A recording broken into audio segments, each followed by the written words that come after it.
Young age में start होता है ये, और अपने समाज में धारणा है कि तो नॉर्मल मुहासे हैं, इसका ट्रीटमेंट करवाना ज़रूरी नहीं, अपने आप ठीक हो जाएंगे। तो लगभग हमें भी सब लोगों को किसी न किसी स्टेज पे हमेशा 1 2 3 4 मुहासे हमेशा रहते हैं। बट इसका एक स्पेक्ट्रम है, हल्के से हल्के होके कि किसी को बिल्कुल नहीं हो रहे, किसी को कभी एक आध होता है, उसका निशान नहीं पड़ता, किसी को मीडियम होते हैं, किसी को बहुत ज़्यादा होते हैं, और किसी को बहुत सीवियर होते हैं, इतने सीवियर होते हैं कि चेहरा ख़राब हो जाता है। तो इसमें ट्रीटमेंट लेना बड़ा इम्पोर्टेंट हो जाता है। मैंने समाज में बहुत सारे पेशेंट्स में देखा कि इनको ट्रीटमेंट की ज़रूरत थी, बट इसी अवधारणा की वजह से उनका ट्रीटमेंट बहुत डिले हो गया, जिसकी वजह से उनके चेहरे पे परमानेंट गड्ढे और निशान हो गए, जिसको बाद में लेज़र से या दूसरे तरीक़ों से भी पूरी तरीके से ठीक कर पाना बड़ा मुश्किल हो जाता है। तो पहली चीज़ तो ये है कि अगर आपके बच्चे को, किसी को भी यंग एज में मुहासे हो रहे हैं, और तो बेटर है कंसल्ट करें, और अगर वो निशान छोड़ रहे हैं, कोई गड्ढा वगैरह छोड़ रहे हैं, तो तुरंत ट्रीटमेंट उसमें स्टार्ट करना चाहिए। इसमें बहुत अच्छे ट्रीटमेंट आजकल अवेलेबल हैं, जो इसको लॉन्ग टर्म के लिए काफ़ी चांसेस हैं कि परमानेंट भी ये ठीक हो सकता है। अब रही बात कि इसके कारण कि क्यों होता है, तो सबसे इम्पोर्टेंट कारण इसमें होता है जेनेटिक्स।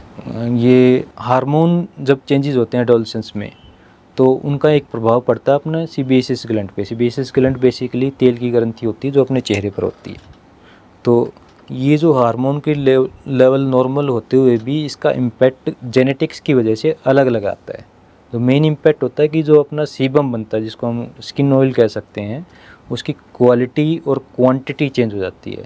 क्वालिटी में वो सेमी सॉलिड जैसा बन जाता है, जिससे उस ग्रंथि के रुकने के चांसेस बढ़ जाते हैं, और क्वांटिटी में वो ज़्यादा प्रोड्यूस होता है। तो ऑयलीनेस, वो डस्ट वगैरह ज़्यादा मैग्नेट की तरह अट्रैक्ट करेगा और उसका रास्ता रुक जाएगा, जिससे सबसे पहली स्टेज में कोमेडोन बनेगा, जिसको वाइट हेड या ब्लैक हेड बोलते हैं।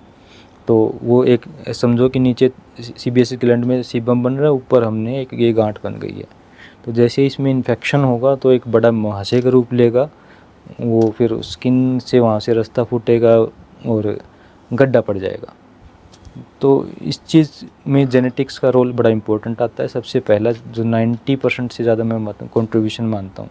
दूसरे फैक्टर होते हैं, कोई भी चीज़ उसके रास्ते को क्लूड कर रही है, अगर हम मेकअप लगा रहे हैं, सनस्क्रीन्स भी इसको बढ़ाती हैं, चाहे नॉन कोमेडोजेनिक सनस्क्रीन होते हैं, वो भी कुछ हद तक उनका इम्पैक्ट भी रहता है इसके ऊपर।